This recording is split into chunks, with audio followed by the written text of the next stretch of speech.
Imagine you live in a city where the east side is associated with poverty and neglect, while the west side is known for its affluence and luxury.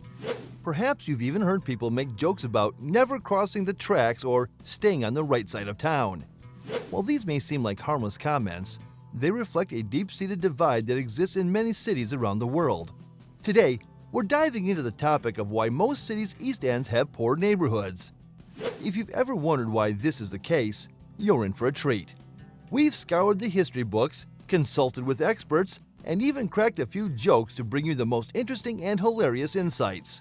So sit back, relax, and let's take an amusing yet insightful journey through the east ends of our cities.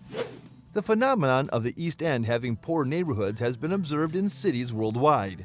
For example, in London, the East End was historically known as a slum, whereas the West End was associated with the rich and the powerful.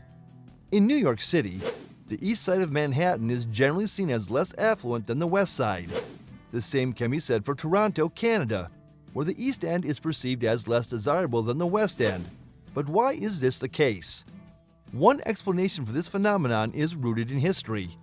In many cities, the Industrial Revolution sparked a rapid growth in population, leading to a shortage of housing in the city center. As a result, the working-class population was pushed to the outskirts of the city, often to the East End, where housing was cheaper and more readily available. Over time, this pattern continued as the more affluent members of society moved to the West End, and the East End became increasingly associated with poverty. This was further compounded by government policies that perpetuated segregation and inequality, making it difficult for people living in poor neighborhoods to break the cycle of poverty.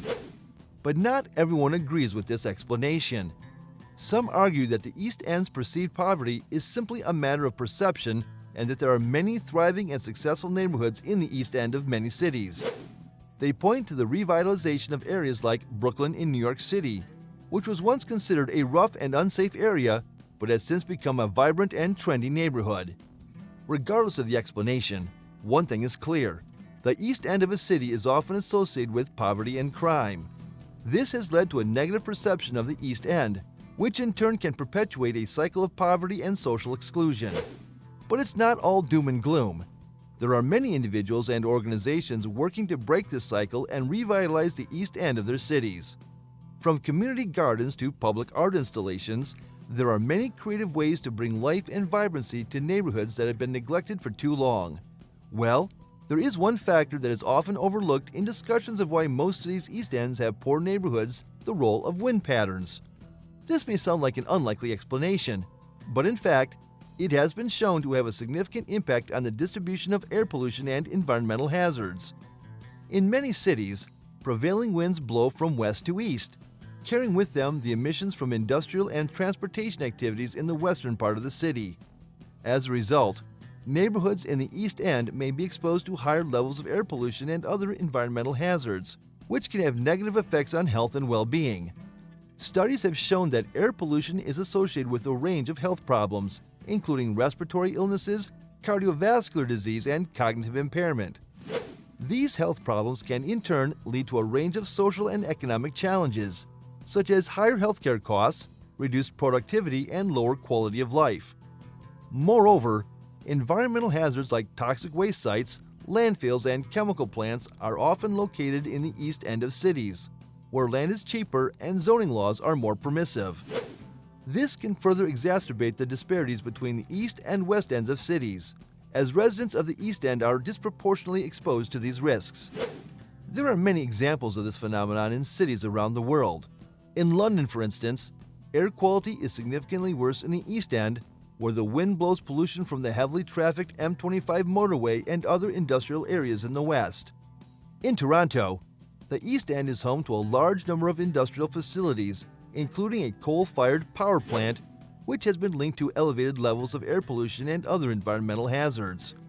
To address this issue, some cities have taken steps to mitigate the impact of wind patterns on air pollution and environmental hazards. For example, in the Netherlands, the government has invested in a network of wind turbines and other renewable energy sources to reduce emissions and improve air quality. In London, the city has introduced measures to reduce traffic congestion and promote the use of public transportation, cycling, and walking, which can help to reduce air pollution and its impacts on health. However, much more needs to be done to address the root causes of this issue and ensure that all residents of cities have access to clean air and a healthy environment. This requires a concerted effort from governments, businesses, and individuals to reduce emissions, promote sustainable development, and prioritize the health and well-being of all residents.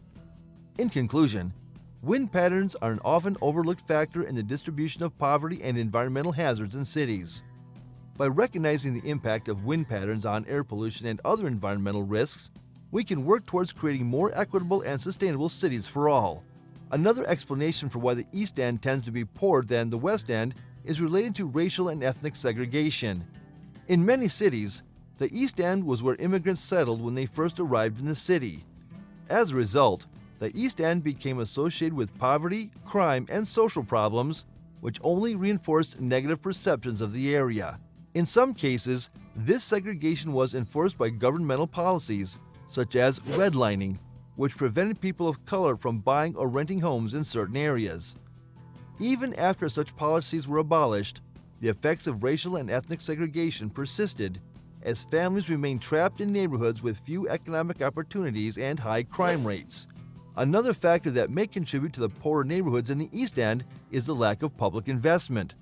The West End of a city often receives more attention from municipal governments, with more funding for public services, infrastructure, and amenities. This may be due to the fact that the West End is seen as a more desirable area, with higher property values and more political influence. This lack of investment in the East End can perpetuate the cycle of poverty, as residents struggle to access basic services like healthcare, education, and public transportation. In some cases, the lack of investment can also lead to urban decay, as buildings and infrastructure deteriorate over time without proper maintenance. Despite these challenges, many residents of the East End are working to improve their neighborhoods and break the cycle of poverty.